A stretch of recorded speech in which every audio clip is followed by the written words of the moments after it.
Ben Matthews had always dreamed of a quiet life by the water.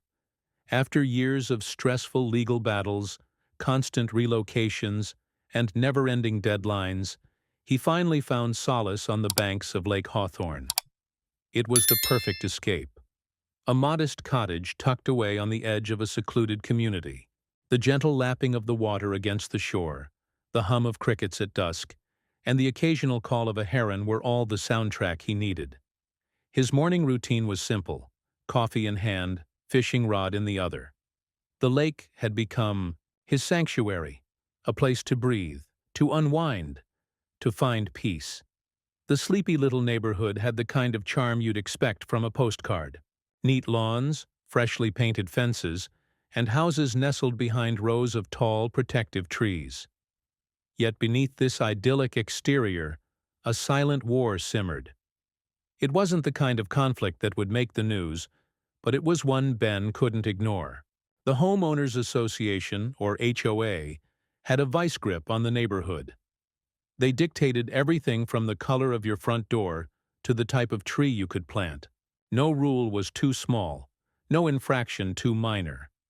It was as if they were determined to monitor every breath residents took, and Ben wasn't the type to sit quietly under their watchful eye.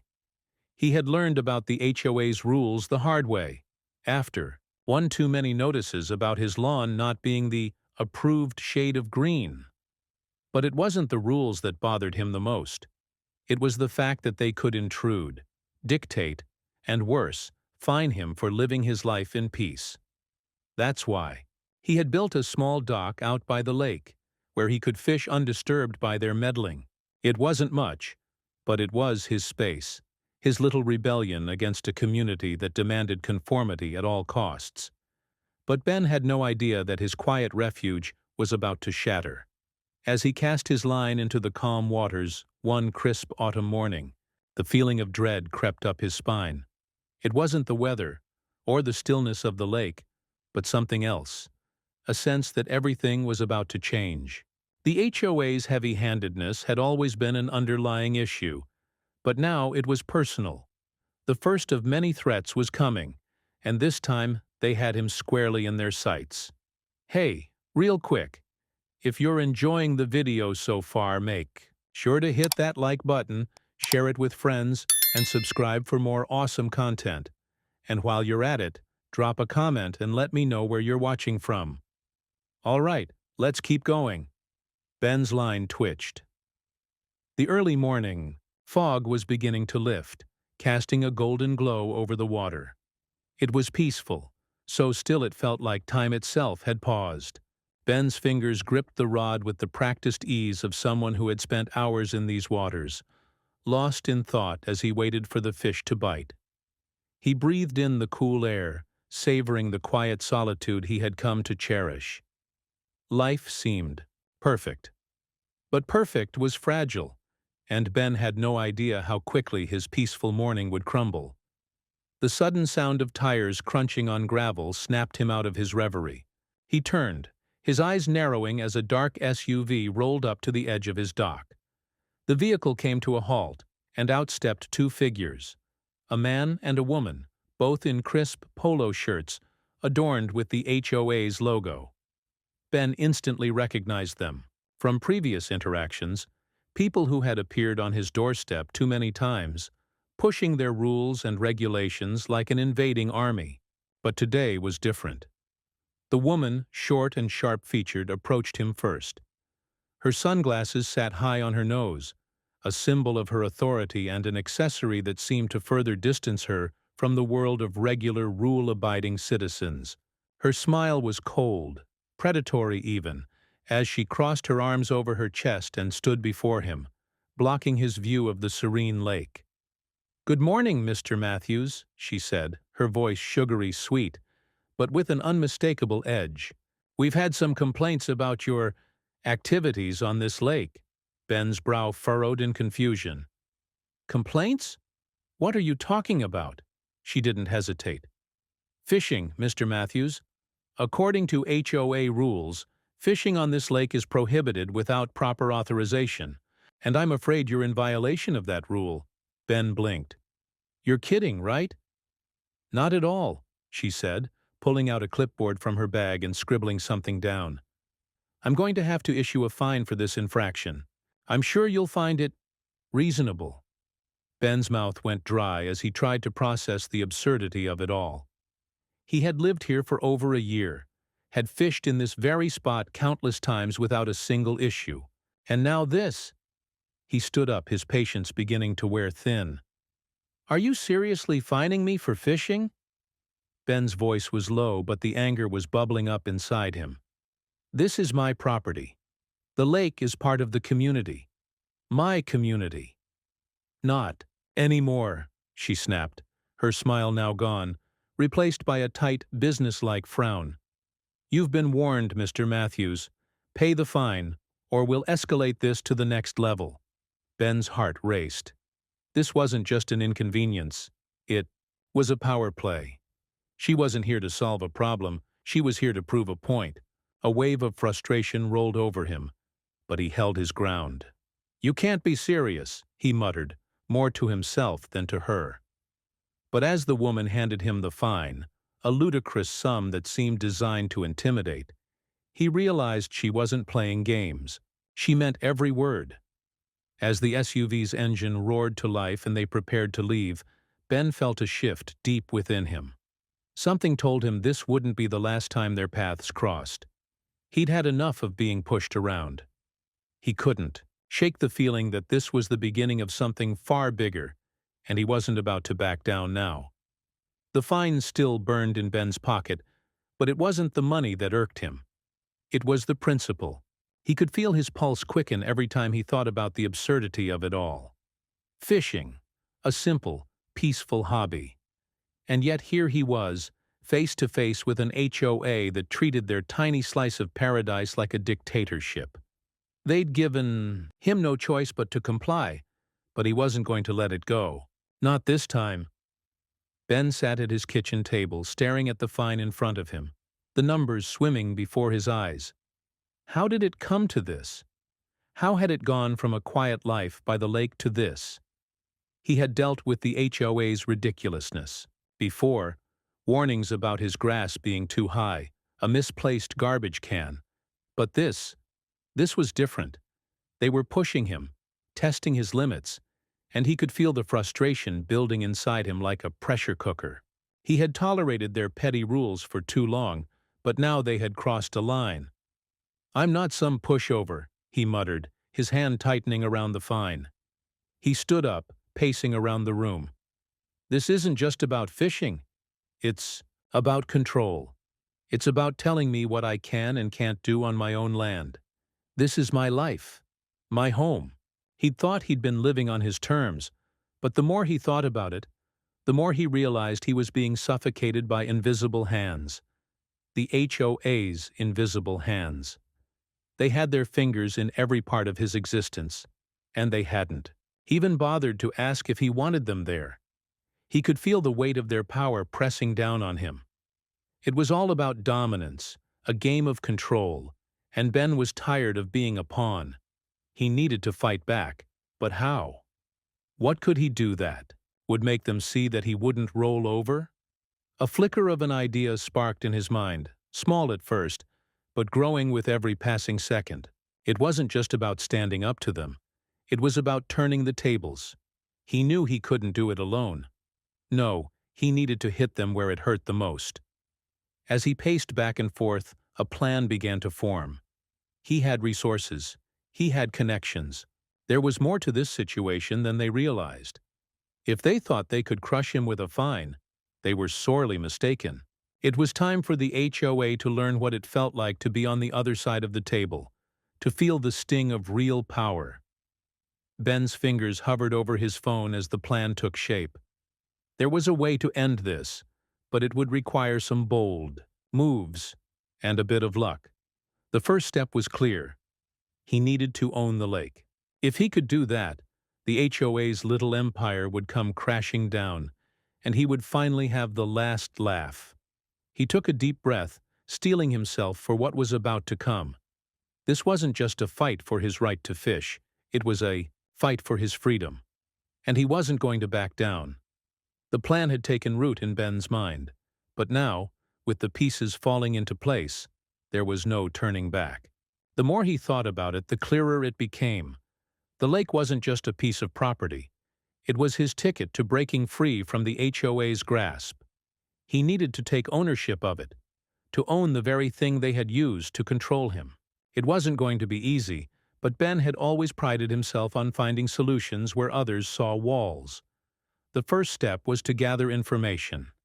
Ben sat in his study late into the night, scrolling through local government records, piecing together the history of the land that stretched out before his cottage. His fingers clicked across the keys, the soft glow of his laptop screen casting shadows on his face. It wasn't long before he found it. The legal loophole. A forgotten law, a piece of property law buried deep within outdated zoning regulations. It was a law that allowed any resident with substantial property holdings to claim exclusive rights to bodies of water within their vicinity, if they could prove the land had been misused or poorly maintained by others. Ben's pulse quickened. This was it. The land could be his, if only he moved quickly enough. By the time dawn broke, Ben had made the call. His lawyer, Dan Reynolds, was an old friend, and a sharp one at that. He understood the kind of fight Ben was looking for. He had the right connections, and together they could pull this off. With a few well-placed phone calls and a couple of hefty legal fees, they managed to trace the ownership back to a shell company that had no interest in the property anymore. It was a long shot, but Ben knew how to exploit weaknesses in the system. Within hours, the deal was being drawn up. The lake was as good as his. As Ben sat back in his chair, a wicked grin crept onto his face. This was the beginning of something big.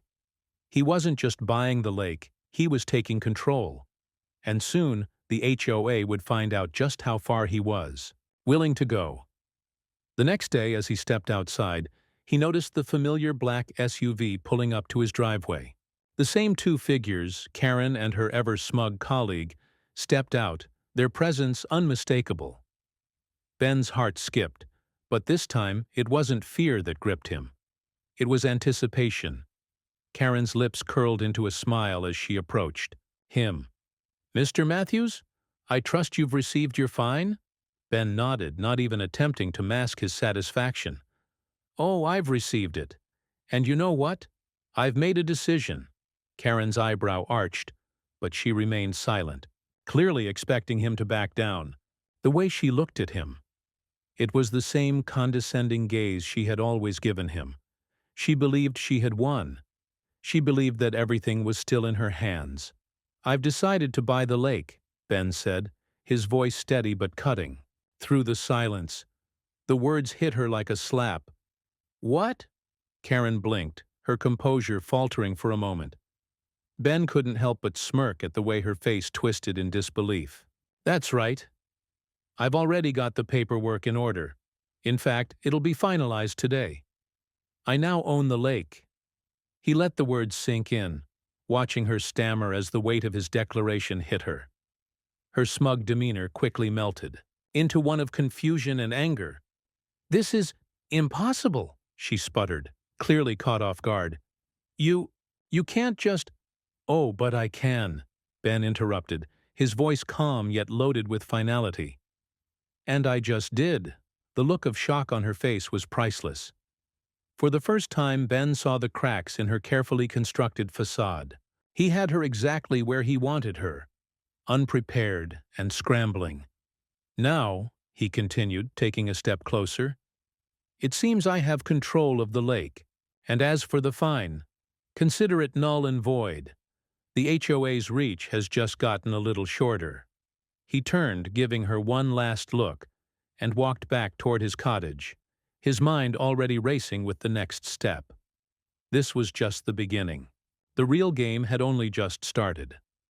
Ben stood on the edge of the lake, the morning mist rising in soft tendrils from the water's surface. The sun was still low in the sky, casting a golden hue over everything it touched.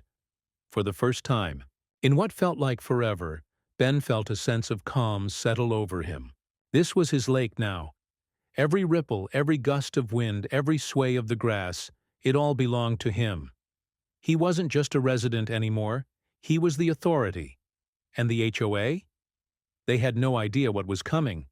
With a determined step, Ben walked to the spot he had marked the day before, the perfect place to send a message. He raised the first "Residents Not Welcome" sign and drove it into the earth with a swift motion. The words were bold, impossible to ignore, and for a moment, Ben stood back to admire his work. This wasn't just a sign, it was a declaration of war. He was taking back control, and the HOA would know it. No one was above the law, not anymore. As the day went on, the signs went up, one after another. Each one was a visual slap to the face of the HOA, a reminder of who now controlled the land. There were a few residents who came by, curiosity etched on their faces. Some raised their brows, muttering in disapproval, while others shot him sharp glares. A handful even approached him, questioning his decision. "You can't just do this, Ben." Karen, the HOA representative, sneered, her arms crossed as she stood at the edge of the water, watching him with barely concealed disgust. "You'll regret this. This isn't how we run things here." Ben's lips curled into a smirk as he met her gaze. "Well, Karen, it's how I run things now. You don't get to dictate the rules anymore. You never should have in the first place." Some residents stood behind him, nodding in agreement. They had grown tired of the HOA's iron grip, of their constant meddling in everyone's lives. Ben could see the spark of rebellion in their eyes. They were ready for change. But not everyone was so enthusiastic. Some of the older residents were furious, their faces red with anger. "This is outrageous," one of them muttered as he shook his head. "You can't own the lake. It's a community resource." Ben turned to face him, his gaze steely. "It's a community resource now, but it wasn't before. Not when it was controlled by people who have no idea what this place means to us. I'm just leveling the playing field." The power had shifted, and Ben knew it. But the real work was just beginning. As the sun set and the residents dispersed, he set to work on his next move. Enforcing the new rules. No HOA members could fish, swim, or even walk the shores of the lake. It wasn't personal. It was about sending a message. This wasn't a place where the HOA could continue their reign of control. This was his territory now, and if they didn't want to play by his rules, they could stay out. The first official ban went into effect immediately. Ben watched from his porch as Karen tried to approach the lake again. Her eyes locked onto the sign, and for a fleeting second he saw something unfamiliar in her. Fear. Ben grinned, watching her turn and walk away. He'd already won. The fight was just getting started, and he was ready to take it as far as it needed to go. The days that followed Ben's bold move were tense, the air thick with the unspoken war between him and the HOA. He could feel it in every glance he got from the neighbors, those who avoided his gaze, and those who now looked at him with a mixture of fear and curiosity. The HOA was watching. He knew they would retaliate, and sure enough, the first threat came through late one evening, slipping under his door like a warning. It was a legal notice, threatening him with fines, lawsuits, and public backlash for his actions. They claimed his signs were illegally placed and violated community codes. The threat of a lawsuit loomed like a storm cloud, but Ben was ready for it. The next day, the HOA representatives arrived at his doorstep, a new figure with them. The lawyer, a stern-looking man who had clearly been briefed on the situation. Karen stood just behind him, her arms crossed, the smug look on her face barely concealing her simmering anger. She stepped forward, her heels clicking sharply against the gravel as she looked Ben up and down. "Ben," she said, her voice ice-cold, "you've made a mistake. You've crossed a line this time. We're not going to let you get away with this." Ben didn't flinch. He stood tall, his hands casually in his pockets, staring them down with a calm confidence. "I haven't made a mistake, Karen. You have. You thought you could control this place, dictate every little detail of our lives. You forgot something, though. You don't own the lake. I do now. The lawyer cleared his throat, his tone now sharp and professional. Mr. Matthews, we have a strong case here. You're in violation of numerous HOA regulations, and we'll take this to court if necessary. We'll have your signs removed and your rights revoked. This is your last chance to back down. Ben's mind raced as he listened to their threats. The truth was, he had anticipated something like this. He wasn't about to let them intimidate him. He had spent the last few days meeting with his own legal team, familiarizing himself with every law that could work in his favor. The HOA didn't know what they were up against. "You're right," Ben said, his voice calm. "I have a few violations, but I also have something you don't: legal leverage. Remember that little loophole in property law I found? It wasn't just the lake I bought, Karen. I've acquired all the surrounding land, too. Every inch of it is mine now. And guess what? That means your HOA can't even step foot on my property without my permission." The lawyer's face paled as he glanced at the paperwork in his hands. Ben's words were hitting harder than they had anticipated. He had come prepared. "This isn't over," the lawyer said, trying to mask the uncertainty in his voice. Ben smiled, his confidence growing as he turned to walk back inside. "Oh, it is over. And if you even think about attempting to go public. With this, I'll have your entire board's financial dealings on the record. I'm sure the community would love to see how you've spent their money." Karen's face reddened with rage. Her fists clenched. But Ben didn't look back. He didn't need to. He had already won. The game had changed, and they had no idea how deep the hole they had dug really was. As the HOA representatives turned and left, Ben watched them retreat to their car, defeated. His heart was still pounding, adrenaline coursing through his veins. The next phase had begun. He had them right where he wanted them, but as he stood there, a feeling of unease crept up on him. They had just made their move, but he knew the HOA would come back with something even more desperate. This wasn't the end. It was just the beginning of the real battle, and Ben was ready. The morning sun broke through the trees as Ben stood by the lake, arms crossed, watching the water ripple gently beneath the breeze. A small smile tugged at the corner of his lips, the taste of victory hanging in the air like a familiar, welcome scent. But he knew this wasn't over. Not yet.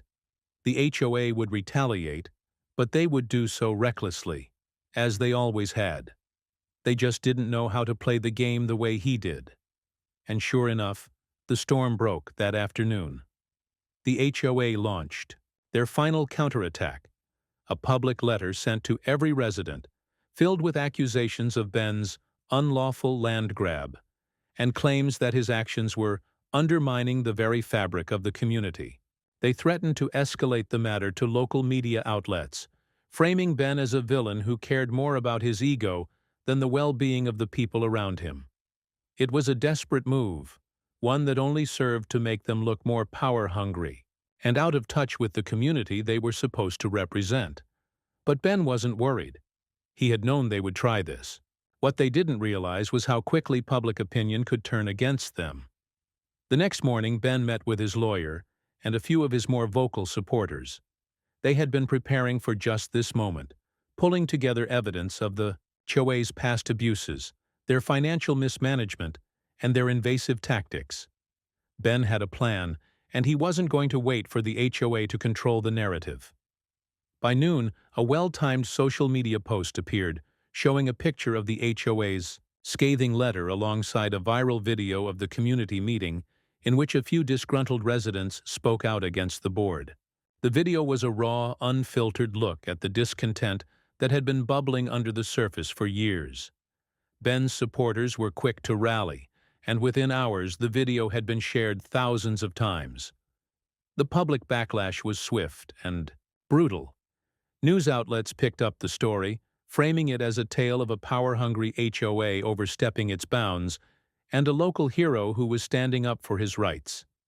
Ben leaned back in his chair, watching the storm brew. The HOA couldn't ignore it now. They were scrambling, trying to find a way to claw back their control. But it was too late. The damage had been done. A few days later, Karen arrived at Ben's door, her face red with frustration.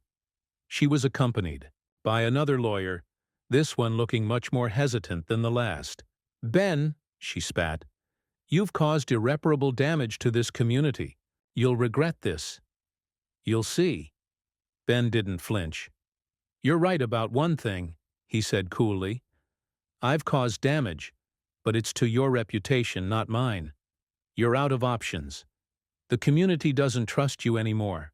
So here's what's going to happen. You'll retract that fine, and you'll publicly apologize. Or I'll keep the pressure on until you're nothing more than a footnote in this town's history." Karen opened her mouth, but no words came out. The once confident woman now seemed deflated, her bravado gone. She turned, her heels clicking in sharp protest as she stormed away. Ben watched her leave, a quiet satisfaction settling over him. The game was over. The HOA had been forced to bow out, their threats empty in the face of public sentiment. He had won, and in doing so, he had turned the tables completely. The lake was his, the community was on his side, and the HOA was nothing, more than a fading shadow in the rearview mirror. As the sun set behind him, Ben let out a slow, contented breath. It was finally over. The days that followed felt like a slow exhale. Finally, relief. Ben leaned back in his favorite chair, the one positioned perfectly by the lake, and let the sound of water lapping against the shore wash over him. The sun was setting, painting the sky in hues of orange and purple, but all he could focus on was the tranquility that now defined his life. The war with the HOA was over. The lake was his. And best of all, the oppressive cloud of their control had been shattered. The residents' not welcome signs he'd placed at strategic spots around the lake were still standing, bold and unyielding. Some residents had grumbled at first, others had even tried to tear them down, but no one had dared to challenge the message for long. The once untouchable HOA was now a laughingstock. The community had seen what they were capable of, and they were tired of it. Ben had found that freedom wasn't just about owning the land. It was about reclaiming something much more precious: his autonomy. The freedom to do what he wanted, without fear of someone else's arbitrary rules or fines. It was a victory, not just for him, but for the others who had quietly suffered under the HOA's thumb for years. Looking around, Ben allowed himself a moment of reflection. The absurdity of it all still struck him. They had tried to control something as simple as fishing, something as personal as his own time spent on his own property. They had tried to dictate his life, his peace. And for what? Power, control, money. All because they couldn't stand the idea of anyone stepping outside the lines of their tightly drawn rules. And yet, it was that very desire for control that had unraveled them. As the lake shimmered under the dying light of the day, Ben couldn't help but smirk. The irony wasn't lost on him. The HOA had thought they were untouchable. They had thought they could crush anyone who dared challenge their authority. But all it had taken was one well-placed move, one bit of legal ingenuity, and their reign had come crumbling down. Their threats had turned into nothing more than empty words, and as for him, well, he was free. Free from the HOA's constant meddling, free from their suffocating rules, free to live his life exactly as he pleased. The thought was almost too sweet. Behind him, the distant sound of laughter reached his ears. Children playing by the lake, their carefree voices a stark contrast to the tense, oppressive silence that had once filled the neighborhood. The once dominating HOA board had been forced into restructuring. Many of the old members had resigned in disgrace, their public reputations forever tarnished. The new board, now more accountable to the community, was struggling to regain even a fraction of the control they once held so easily. Ben leaned forward, his fingers tracing the edge of his mug as he took another slow breath. His life had changed, yes, But more than that, he had changed. The events had taught him that sometimes, in order to protect your peace, you have to stand up and fight for it. And when the dust settles, you get to decide whether to let the past control you, or to walk away, stronger and wiser. As the last of the sun dipped below the horizon, Ben rose from his chair. He glanced at the signs once more, his eyes lingering on the simple truth they represented. The lake, the land, the rules. It was all his to enjoy, his to protect. And no one, least of all the HOA, was ever going to take that away again. He gave the water one last look, the peace it offered, now feeling more real than ever before. Then, with a satisfied smile, Ben turned away and walked back toward his home, knowing that this victory, like the lake itself, was forever his. If you enjoyed this video and want to see the next part, let me know in the comments. Don't forget to like, share, and subscribe to stay updated. See you in the next one. Your support means the world.